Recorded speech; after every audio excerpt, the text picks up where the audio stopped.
When I was very young, my parents abandoned me, leaving me in the care of my maternal grandparents. And I say, abandoned, because they didn't even have the basic decency to explain anything to me. They simply told me I'd be visiting for a weekend. I even remember not packing everything that mattered to me, and since I only saw them sporadically throughout my life, I never got those things back. Though I recall how confusing it was for me at first, and I suppose I acted out a bit while trying to cope, my grandparents were always loving and understanding. I'd even dare to say that, had they not raised me, who knows what would have become of my life. My grandmother and grandfather drilled into me that a university degree would open more doors. So they always encouraged me to broaden my horizons and aim as high as possible. They were overjoyed when, right after high school, I got into a university in Mexico City. Though I was sad to leave them at first, they assured me they'd be fine and that this was best for me. So, I moved to the city and soon made enough friends to stave off loneliness. Midway through my degree, one of our professors assigned us a project to survey a rural area. I won't bore you with the details, but essentially, we had to assess what could be built there. At first, I suggested going to my hometown, even offering my grandparents' place for lodging. But my best friend, Lucio, argued his village was a better fit. His great-uncle had a camper we could borrow, allowing us to camp while researching. Honestly, his idea was far better, so our group of friends decided on a camping trip. During the drive, Lucio mentioned he already had a spot in mind, near a river, about 15 to 20 minutes from the village. The more he described it, and pitched ideas for the project, the more convinced we were that we'd made the right choice. In hindsight, though, we never should have boarded that bus. We arrived at Lucio's village late, so we stayed at his house the first night. The next morning, after a hearty breakfast his father prepared, Lucio fetched the camper, and we headed into the woods. We worked on the project all morning and most of the afternoon.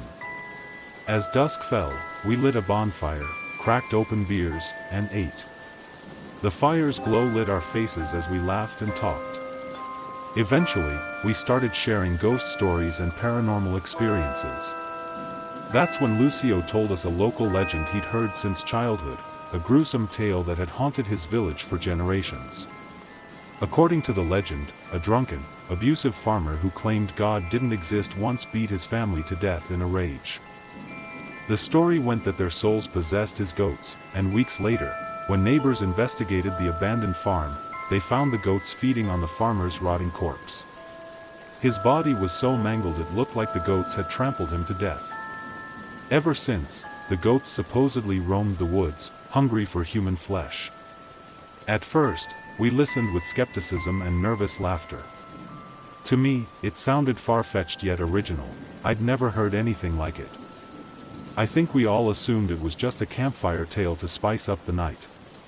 But Lucio insisted the village elders swore it was true, claiming they'd been children when it happened. There really was a creepy abandoned farm. He said, though he'd visited as a teen and seen nothing unusual.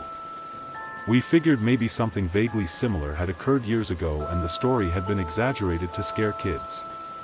Soon, we were picking apart plot holes and laughing, and as the night wore on, we forgot about it entirely. We stayed outside until around 2 a.m. and planned to linger longer, until strange noises began echoing through the woods. A chill ran down my spine as branches cracked and the wind whispered unsettlingly. I tried convincing myself it was just nature, but unease crept in. Soon, we all fell silent, staring at the fire as it flickered in the wind. Suddenly, one of the tents we'd set up, so two of us could sleep outside the cramped camper, began shaking violently. Lucio blamed the wind, but the rest of us swore it was shaking from inside. When we unzipped it, we found the interior destroyed, as if something malicious had ransacked it. We retreated to the camper, blaming our nerves on Lucio's story. A good night's sleep, we thought, would fix everything. We were wrong. The night grew stranger. Peering out the windows, I could have sworn I saw shadows moving between the trees. The wind sounded like faint, sinister laughter and whispers of our names. The tension was palpable. Lucio tried convincing us the tent's wreckage was just the wind, but even he seemed to be convincing himself. Eventually, we agreed to return to Lucio's parents' house at dawn. But when he tried starting the camper, it wouldn't turn over, despite his uncle's assurances it was in working order. Too late to walk, we resigned ourselves to waiting for daylight. Before bed, I glanced outside. At first, I saw only darkness, but as my eyes adjusted, I spotted a tall, misshapen figure moving between the trees. My voice died in my throat as I pointed. My friends saw it too. The longer we stared, the more humanoid it appeared. We closed the curtains, blaming a trick of the wind. But later, two girls from our group, Rosara and Anna, debated braving the woods to relieve themselves.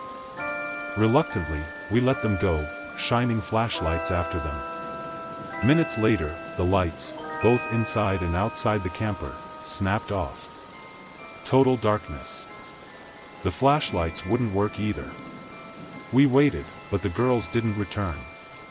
No sounds, not even crickets. Just silence. After shouting their names with no response, Lucio and I prepared to search. Then, a faint knock. Anna's voice, calm, almost cheerful, asked to be let in. But something felt wrong. Though it sounded like her, my gut screamed it wasn't. No one moved to open the door. When Lucio finally reached for the handle, I stalled, asking where Rosara was. A second voice, mimicking Rosara's, answered.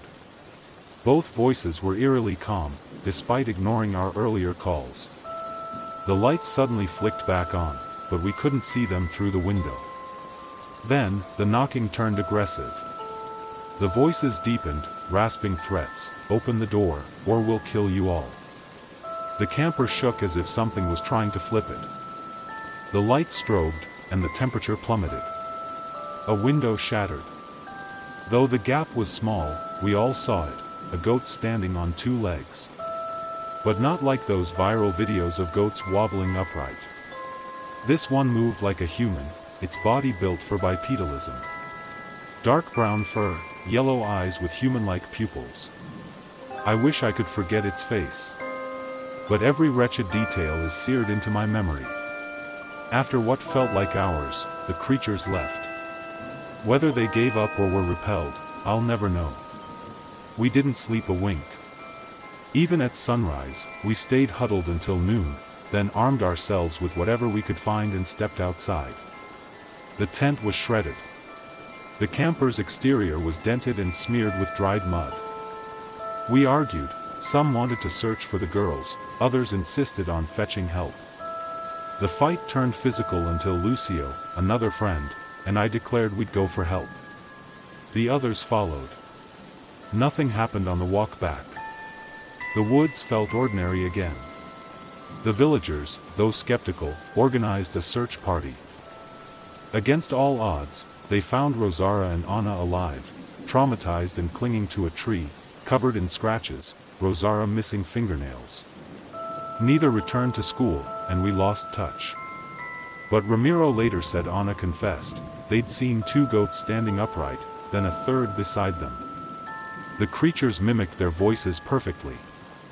They'd fled, but the thing chased them, ramming the tree until it grew bored. Were they the legend's goats? Or something else that preys on fear? I'll never know. But I'd never go back, not for all the money in the world.